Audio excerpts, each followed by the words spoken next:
Case আপনারা দিয়েছেন, মানে আমি ইলেকশন কমিশনের কথা বলছি, এবং জেলা ওয়াইজ ভাগ করে দিয়েছে। যে জেলা ওয়াইজ যেটা হোয়াটসঅ্যাপে ওরা শেয়ার করেছিল, সেখানে কুচবিহারের ক্ষেত্রে যেমন প্রজেনি বলেছে প্রায় 65,211,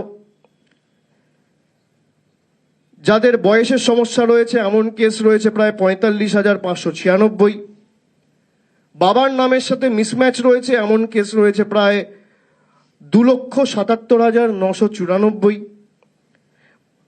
বাবার বয়সের সাথে সেই ভোটারের কোনো এজ ডিফারেন্স রয়েছে সেরম কেস রয়েছে প্রায় 27,146, গ্র্যান্ড প্যারেন্টস অর্থাৎ দাদু ঠাকুরদা বা ঠাকুরমার সাথে যাদের এজ ডিফারেন্স রয়েছে এমন কেস রয়েছে 7,137। এটা কুচবিহারের বললাম, এরকম প্রত্যেকটা জেলার আলাদা রিলিজ করেছে। এবার কুচবিহারের কোন ব্লকে, কোন পঞ্চায়েতে বা কোন পুরসভায় কার বাবার নামের সাথে কোথায় মিসম্যাচ হয়েছে এটা তো প্রকাশ করতে হবে। তাহলে তো সংবাদ মাধ্যমের প্রতিনিধিরা কেউ স্টোরি করতে পারে যে আদৌ সেটা রয়েছে কি না, সেই লিস্টটা কে দেবে? ইলেকশন কমিশন লুকাচ্ছে কেন? কার ভয়ে, কার আদেশে, কার অঙ্গুলি হেলনে? আর আমি 31 তারিখ দিল্লিতে নিজে যাব, আমি নিজে চিফ ইলেকশন কমিশনের সাথে দেখা করে সদুত্তর চাইব। আপনার যদি উদ্দেশ্য সঠিক থাকে আর লোকাবার কিছু না থাকে, আপনি লিস্ট রিলিজ করবেন। আমি ভুল বলছি? লিস্ট রিলিজ করা উচিত। আপনারা ধরুন চাকরি করেন, হঠাৎ আপনাদের বলে দেওয়া হলো যে 10% লোক সাসপিশিয়াস, এবং নাম বলা হলো না, হুটহাট করে চাকরি খেয়ে নিল। আপনারা জিজ্ঞেস করবেন না? আত্মপক্ষ সমর্থনের কোনো সুযোগ থাকবে না? আমি একটা ক্লাসে পড়াশুনো করি, একটা ক্লাসে ধরুন 50 জন ছাত্র পড়ছে, হঠাৎ করে ক্লাস টিচার বললো পরীক্ষার পরে 40 জন পাস করেছে, 10 জন ফেল করেছে। আরে কারা ফেল করেছে সেটা তো বলতে হবে। কারা ফেল করেছে সেটা তো বলতে হবে। তাহলে তো খাতা চ্যালেঞ্জ করা যাবে, আনসার শিট চ্যালেঞ্জ করা যাবে, ক্লাস টিচারের সাথে কথা বলা যাবে। আপনি লুকাচ্ছেন কেন? আপনি কি কারণে লুকাচ্ছেন? বিজেপির নেতারা যেহেতু বলেছিল 1 কোটি 1.5 কোটি নাম বাদ যাবে লক্ষ্য পূরণের কারণে। আপনি ভারতবর্ষের ইলেকশন কমিশনার, আপনি বিজেপির ইলেকশন কমিশনার নয়। যদি 1,36,00,000 লজিক্যাল ডিসক্রিপেন্সি হয়, লিস্ট রিলিজ করুক। বাংলায় যদি 1 কোটি রোহিঙ্গা বাংলাদেশি থাকে, ইলেকশন কমিশন লিস্ট রিলিজ করুক। হয় লিস্ট রিলিজ করুন, নইলে বাংলার মানুষের কাছে ক্ষমা চান। দুটোর মধ্যে একটা করুন। আপনি বাংলার মানুষের কাছে ক্ষমা চান, আমরা লিস্ট রিলিজ করতে বলবো না, কান ধরে ক্ষমা চান যে ভুল হয়েছে। আপনারাই তো বলেছেন বাংলাদেশি আছে, রোহিঙ্গা আছে। এই লিস্ট রিলিজ করার দায়িত্ব কার? 1,36,00,000 লজিক্যাল ডিসক্রিপেন্সি মামার বাড়ির আবদার? 4টে কেস হতে পারে, 6টা কেস হতে পারে, 10টা কেস হতে পারে, তর্কের খাতিরে ধরলাম 10,000 হতে পারে। আপনি স্ট্রেট বলে দিচ্ছেন 1,36,00,000 লজিক্যাল ডিসক্রিপেন্সি। আর যে কাজটা বিএলওদের বাড়ি বাড়ি গিয়ে করতে ইআরও এইআরও সবার 2 মাস লাগলো, আপনি সেম ডে 1 ঘন্টার মধ্যে করে বার করে দিলেন। কোন সফটওয়্যার রান করা হয়েছে? কাকে দিয়ে করা হয়েছে? আমার কাছে তো স্ক্রিনশট রয়েছে। সীমা খান্না বলে একজন ভদ্রমহিলা রয়েছে, তার ভূমিকা কি? কার অঙ্গুলি হেলনে তিনি কাজ করছেন দিল্লিতে? তার চ্যাটের স্ক্রিনশট রয়েছে আমার কাছে, আমরা সুপ্রিম কোর্টে জমা দেবো। তিনি মেনে নিচ্ছেন সফটওয়্যারের ভুলের কারণে হয়েছে। তা আপনি লিস্ট রিলিজ করুন। মমতা বন্দ্যোপাধ্যায় সরকার তো কাউকে প্রোটেক্ট করছে না, আপনার লিস্ট রিলিজ করতে অসুবিধা কোথায়? বিজেপি দুর্নীতি নিয়ে কথা বলে, সব থেকে বড় দুর্নীতিবাজরা আজকে বিজেপির বড় নেতা।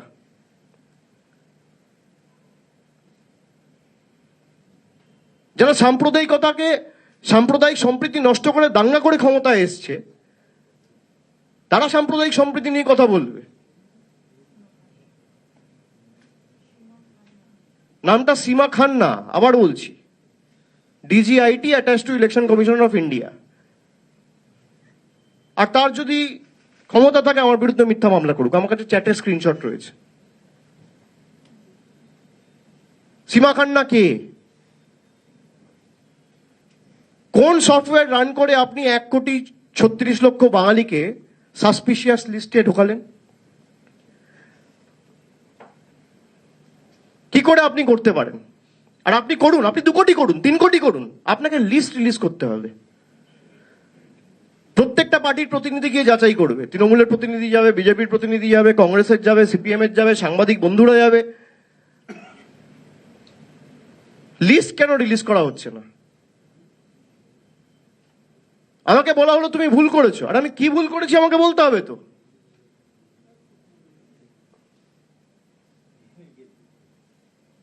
বাংলার ক্ষেত্রে নিয়ম আলাদা, উত্তরপ্রদেশের ক্ষেত্রে নিয়ম আলাদা। বাংলার ক্ষেত্রে নিয়ম আলাদা, গুজরাটের ক্ষেত্রে নিয়ম আলাদা। বাংলার জন্য টাকা বন্ধ, আর বিহার, গুজরাট, উত্তরপ্রদেশে টাকা ডাইভার্ট করে ব্রিজ হচ্ছে, আর 2 দিন অন্তর অন্তর ডবল ইঞ্জিন সরকারের ব্রিজ ভেঙে পড়ছে। আজকেও বিহারে একটা রোপওয়ে ভেঙে পড়েছে। এর দায়িত্ব কার? এর দায়িত্ব তো ইলেকশন কমিশনের।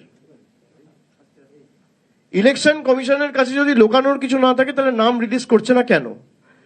আমার প্রশ্ন তো এটাই। আমি সংবাদ মাধ্যমের বন্ধুদের বলবো এই প্রশ্নটা করুন।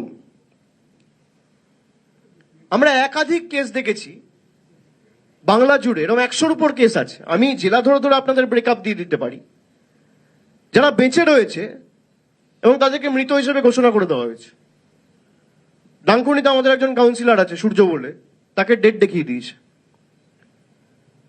এরকম প্রায়, আমি যদি আপনাকে ডিস্ট্রিক্ট ওয়াইজ বলি, এর ব্রেকআপ আমাদের কাছে আছে, আমরা এদের সবার সাথে যোগাযোগে আছি।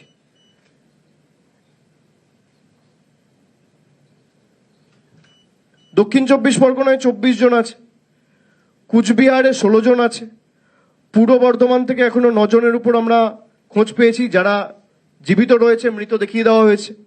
হুগলি থেকে 7 জন রয়েছে, হাওড়া থেকে 7 জন রয়েছে, নদিয়া থেকে 5 জন রয়েছে, পূর্ব মেদিনীপুর থেকে 5 জন রয়েছে, দক্ষিণ কলকাতা থেকে 5 জন রয়েছে, বর্ধমান থেকে 4 জন রয়েছে, বীরভূম থেকে 3 জন রয়েছে, আলিপুরদুয়ার থেকে 2 জন রয়েছে, দার্জিলিং থেকে 2 জন রয়েছে, মুর্শিদাবাদ থেকে 2 জন রয়েছে। এরকম একাধিক সংখ্যা রয়েছে যারা বেঁচে আছে, হার্টি অ্যান্ড হেলদি, তাদেরকে দেখিয়ে দিয়েছে ডেড। এই দায় কার? কেন ইলেকশন কমিশনের বিরুদ্ধে এফআইআর হবে না? আপনি এসআইআর করে বাংলা দখল করতে চেয়েছেন, মানুষ এফআইআর করে আপনার বিরুদ্ধে গণতান্ত্রিকভাবে জবাব দেবে ওঠে।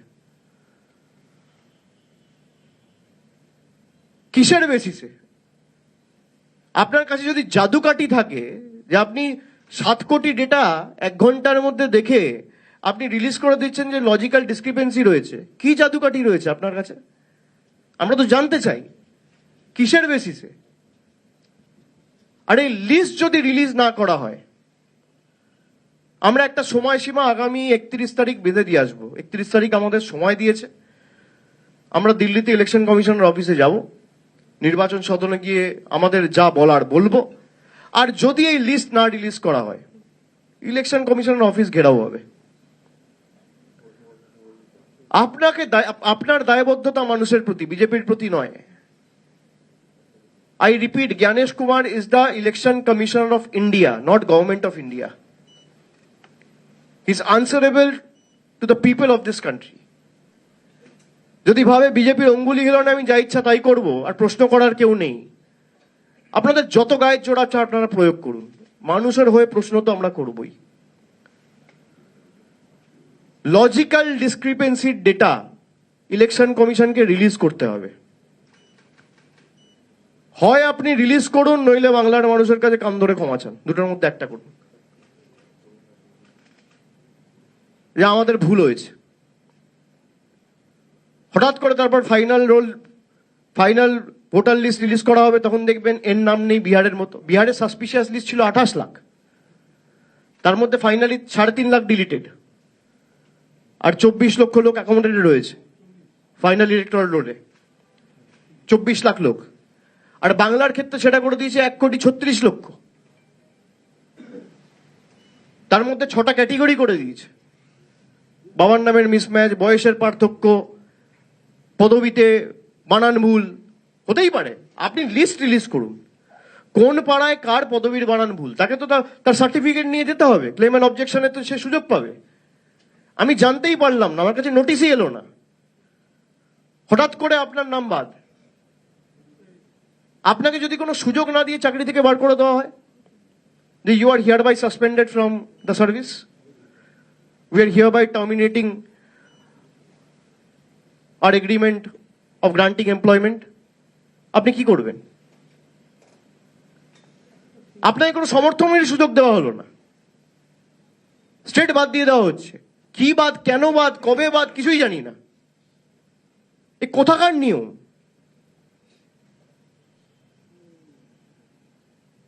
আপনি বাংলাকে গুজরাট বানাতে চাইছেন, আপনি বাংলাকে উত্তরপ্রদেশ বানাতে চাইছেন।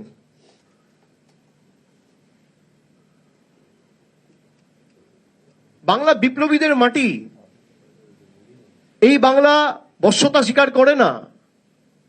আপনি এত চেষ্টা করেছেন, আমি একের পর এক যদি উদাহরণ আপনাদের দিই, আপনারা দেখবেন সেই 19 সাল থেকে ঈশ্বরচন্দ্র বিদ্যাসাগরের মূর্তি ভাঙা থেকে, আমাদের মনীষীদের অপমান করা থেকে, একদিকে কুচবিহারের পঞ্চানন বর্মাকে পঞ্চানন বর্মন বলা, রবীন্দ্রনাথ ঠাকুরের জন্মস্থানকে না জেনে বলে দেওয়া বিশ্বভারতী, স্বামী বিবেকানন্দকে বামপন্থী প্রোডাক্ট বলা, বঙ্কিমচন্দ্র চট্টোপাধ্যায়কে বঙ্কিম দা বলা,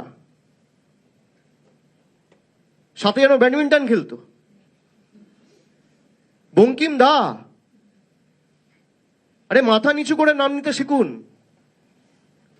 100 বার জন্ম নিলেও বঙ্কিমচন্দ্র চট্টোপাধ্যায়ের নখের যোগ্য হতে পারবেন না।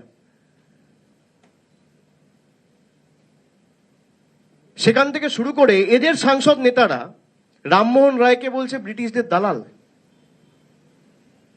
আপনি ভাবুন, রবীন্দ্রনাথ ঠাকুরকে বলছে অপমান করছে, স্বামী বিবেকানন্দকে বলছে বামপন্থী প্রোডাক্ট। এই একের পর এক শয়ে শয়ে উদাহরণ রয়েছে। বাংলাকে বলছে বাংলা বলে কোনো ভাষাই নেই, বাংলাদেশি ল্যাঙ্গুয়েজ। বহাল তো বিয়েতে পদে রয়েছে, আসেন এখনো, তাদের বিরুদ্ধে কোনো ব্যবস্থা নেওয়া হয়নি। বাংলায় কথা বললেই বলে দেওয়া হচ্ছে বাংলাদেশি। এরকম হাজার হাজার ঘটনা গত 6 মাসে ঘটেছে। আজকেও দক্ষিণ দিনাজপুরে গঙ্গারামপুর এবং বালুরঘাটের দুজন ব্যক্তি তাদেরকে বাংলাদেশি বলে জেলে ঢুকিয়ে দিয়েছিল মহারাষ্ট্রে। আমরা তাদের ফেরত নিয়ে এসেছি। বিধানসভা কেন্দ্র হচ্ছে একজনের বালুরঘাট আর আরেকজনের বোধহয় গঙ্গারামপুর, খুব সম্ভবত দুটোই দক্ষিণ দিনাজপুরের কেস। এলাকার সাংসদের নাম হচ্ছে সুকান্ত মজুমদার, দিল্লির কৃতদাসত্ব করছে। এরা এতটাই নির্লজ্জ, যারা ভোট দিয়ে এদেরকে সাংসদ করেছেন। আপনি যদি আমাকে 10 বছরে একবার দেখাতে পারেন 11 বছর বিজেপি ক্ষমতায় একবার 100 দিনের কাজের জন্য একটা কোয়েশ্চেন আওয়ার্ডে কোয়েশ্চেন করেছে, বা 0 আওয়ার্ডে একটা মেনশন করেছে, বা কোনো ইন্টারভেনশন লোকসভায়। এই যে 12 জন সাংসদ আছে বা 18 জন সাংসদ ছিল 19 থেকে 24 অব্দি, একটা প্রশ্ন। আমি কান ধরে ক্ষমা চাইবো আপনাদের কাছে। বিজেপি মানেই বুঝে নিতে হবে জমিদার আর দিল্লির কৃতদাস। এরা বাংলার মানুষের ভালো চায় না। বাংলার মানুষের ভালো চাইলে আপনি বলুন লজিক্যাল ডিসক্রিপেন্সি রিলিজ করতে। এদের নেতা মন্ত্রীরাই বলছে মতুয়াদের নাম বাদ গেলে যাক, আমার কথা নয়। বিজেপির সাংসদ বলছে, কেন্দ্রীয় মন্ত্রী বলছে, বিজেপির বিধায়ক বলছে। আর তাদের থেকেই ভোট নিয়ে দিনের পর দিন এরা সাংসদ হয়েছে, মন্ত্রী হয়েছে, দেশে কেন্দ্রীয় সরকার তৈরি হয়েছে, মন্ত্রিসভা তৈরি হয়েছে, প্রধানমন্ত্রী নির্বাচিত হয়েছে। এই মতুয়া ভাইদের বোনদের বুড়ো আঙ্গুল দেখাচ্ছে। এই হচ্ছে বিজেপির প্রকৃত স্বরূপ।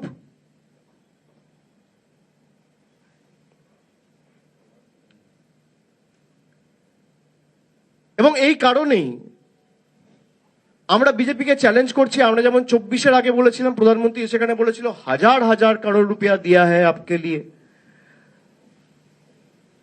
दीदी का सरकार वो पैसा आप तक पहुंचने नहीं देता है। আমি বলেছিলাম খালি শ্বেতপত্রটা প্রকাশ করুন।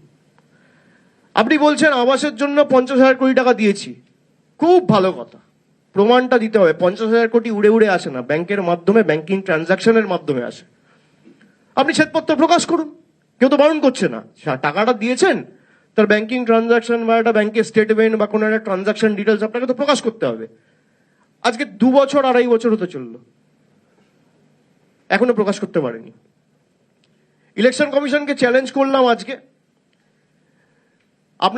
আপনাদের সময়সীমায় 31 তারিখ বেঁধে দিয়ে আসবো, আর আপনাদের কত গায়ের জোর আপনারা প্রয়োগ করুন।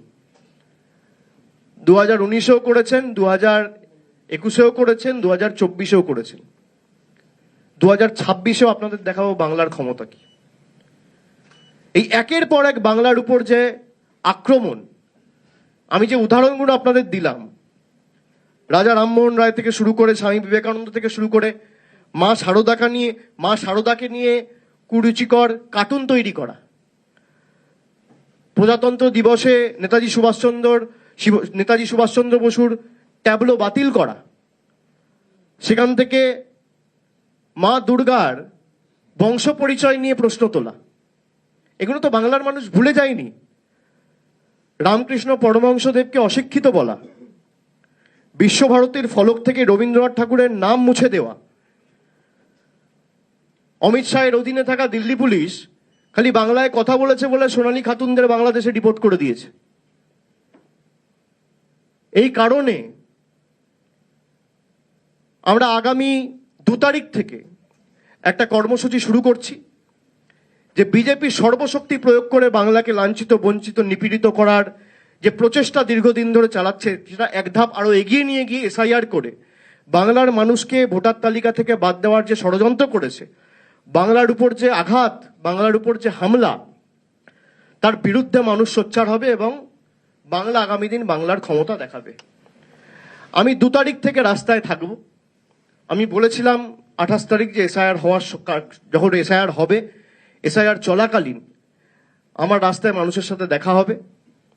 যেহেতু বাড়ি বাড়ি গিয়ে বিএলও টুরা সবাই ব্যস্ত ছিল, আমরা আলাদা করে কোনো কর্মসূচি নিইনি।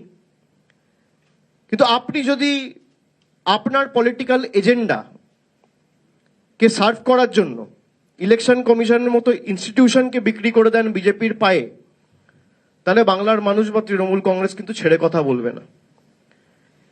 এবং আপনার কত ক্ষমতা, আপনি নির্বাচনে লড়ে মানুষের সামনে যখন যাবেন, মানুষের আদালতে মানুষ প্রমাণ করবে যে আগামী দিন মানুষ কার সাথে আছে। আমরা 2 তারিখ থেকে আগামী 2রা জানুয়ারি, 2nd জানুয়ারি থেকে যে কর্মসূচি আমি শুরু করছি, একটা আমাদের অলরেডি মুখ্যমন্ত্রী সাংবাদিক বৈঠক করে তিনি আমাদের রিপোর্ট কার্ড অলরেডি তুলে ধরেছেন মানুষের কাছে। আমাদের একটা জবাবদিহিতা রয়েছে, যেহেতু 15 বছর আমরা ক্ষমতায়, আমরা যখন 2021-এও নির্বাচনে গেছিলাম, আমরা বঙ্গধ্বনি যাত্রা করে 10 বছরের রিপোর্ট কার্ড মানুষের কাছে তুলে ধরেছিলাম। পুঙ্খানুপুঙ্খ হিসেব, কোন ক্ষেত্রে আমরা কি কাজ করেছি, যে সমস্ত যুগান্তকারী প্রকল্প বা কর্মসূচি রাজ্য সরকার নিয়েছে বা বাস্তবায়িত করেছে বিভিন্ন ক্ষেত্রে, তার একটা বিস্তারিত তালিকা বা খতিয়ান আমরা মানুষের কাছে তুলে ধরেছিলাম 2021-এর আগে। আমাদের দায়িত্ব, কর্তব্য, যে তৃতীয়বার যেহেতু মুখ্যমন্ত্রী মমতা বন্দ্যোপাধ্যায়কে মানুষ বসিয়েছেন, আমাদের নির্বাচনে যাওয়ার আগে এই 15 বছরে আমরা কি কাজ করেছি, সেটা স্বাস্থ্যক্ষেত্রে হোক, জাতিগত শংসাপত্রের ক্ষেত্রে হোক, সেটা পর্যটনের ক্ষেত্রে হোক, শিক্ষাক্ষেত্রে হোক, শিল্পক্ষেত্রে হোক, ক্রীড়াক্ষেত্রে হোক, আমরা বিস্তারিত একটা রিপোর্ট কার্ড মানুষের কাছে, মানুষের দোরগোড়ায় নিয়ে যাবো, মানুষের দুয়ারে আমরা পৌঁছে দেবো। আমরা যদি মাথা নত করতেই হয়, আমরা 10 কোটি বাঙালির কাছে মাথা নত করবো, 10 কোটি বঙ্গবাসীর কাছে করব, এই মাটির কাছে করব, আমাদের গুরুজনদের কাছে করব, বিপ্লবীদের কাছে করব, যারা এই মাটির জন্য প্রাণ দিয়েছে তাদের কাছে করব। দিল্লির জল্লাদদের কাছে বাংলার মানুষ কোনোদিন আত্মসমর্পণ করবে না, মেরুদণ্ড বিক্রি করবে না। আমি গতকাল একটা ভিসি করে আমাদের দলীয় কর্মীদের এবং পদাধিকারীদের কিছু নির্দেশ দলের তরফ থেকে দিয়েছি। এই কর্মসূচি যেমন 1 জানুয়ারি থেকে শুরু হবে, ঠিক তার পরের দিন 2 জানুয়ারি থেকে বিভিন্ন জেলায় আমি নিজে যাব, সেখানে আমার কিছু কর্মসূচি থাকবে, জনসভা থাকবে, রোড শো থাকবে, কিছু কমিউনিটি ইন্টারাকশন থাকবে। যেমন আমি 2 তারিখ দক্ষিণ 24 পরগনা বারুইপুর থেকে সভা শুরু করব। তার পরের দিন আমি উত্তরে জলপাইগুড়ি আলিপুরদুয়ার নিয়ে চা বাগানের শ্রমিকদের নিয়ে একটা ইন্টারাকশন করব, একটা আলোচনা সভা বা একটা সভা তাদের সাথে করব। এবং সে কারণে আমরা যে ক্যাম্পেইনটা আজকে, যার শুভ সূচনার কারণে আপনাদের সবাইকে ডেকেছি, যে এদের যত ক্ষমতা আছে প্রয়োগ করো, এদের যত টাকা, এজেন্সি, ক্ষমতা, election commission, high court, supreme court, paramilitary force, SIR, income tax, ED, CBI, media, টাকা যত কিছু আছে, আপনার সর্বশক্তি লাগিয়ে আপনি প্রয়োগ করুন। যতই করো হামলা, আবার জিতবে বাংলা।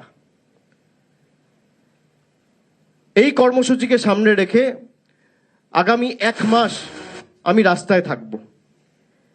এবং কি কারণে যতই করো হামলা, এই যে একের পর এক ধারাবাহিক হামলা বাংলার ভাবাবেগের প্রতি, বাংলার কৃষ্টির উপর, বাংলার সংস্কৃতির উপর, ভাষার উপর, খাবারের উপর।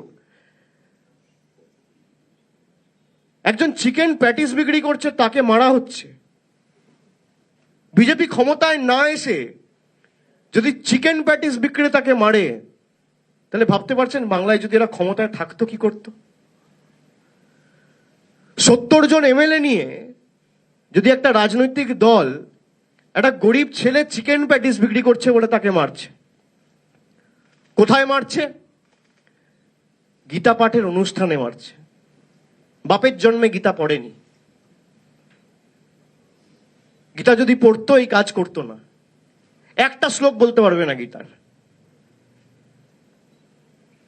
গীতার 5ম অধ্যায় 18 নম্বর শ্লোকে শ্রীকৃষ্ণ স্বয়ং বলছেন, বিদ্যা বিনয় সম্পন্নে ব্রাহ্মণী গবি হস্তিনী সুনিচৈব স্বপাকে চা পণ্ডিতা সমদর্শিনাহা। তার মানে একটা মানুষ তো ছেড়ে দিন, একটা কুকুর বিড়ালের মধ্যে আমি বিরাজমান, সবার মধ্যে আমি বিরাজমান, সবার মধ্যে। অর্জুনকে বলছে, শ্রীকৃষ্ণের মুখের বাণী। সেই গীতা পাঠ অনুষ্ঠানে বিজেপির নেতারা, কর্মীরা একটা গরিব মানুষকে সে বিক্রি করছে চিকেন প্যাটিস বলে, তাকে মারা হচ্ছে। শুধু তাই না, দোষীদের পুলিশ অ্যারেস্ট করেছে, তাদের মালা পরিয়ে বরণ করানো হচ্ছে। এই হচ্ছে বিজেপির হিন্দুত্ব। গীতা পড়েছেন? একটা শ্লোক বলতে পারবে? মাঠে এরম ভাবে গেরুয়া তিলক লাগিয়ে গীতা আপনি বাড়িতে পড়ুন, গীতার কথাগুলো ফলো করুন। আরে আপনি শ্রীকৃষ্ণর কথাই মানছেন না। গীতা একমাত্র পবিত্র গ্রন্থ যেখানে ভগবানের বাণী স্বয়ং রয়েছে। বাকি যেগুলো রয়েছে, ভগবত পুরাণের যে 18টা স্কন্ধ রয়েছে, সেখানে কোথাও ভগবানের বাণী নেই।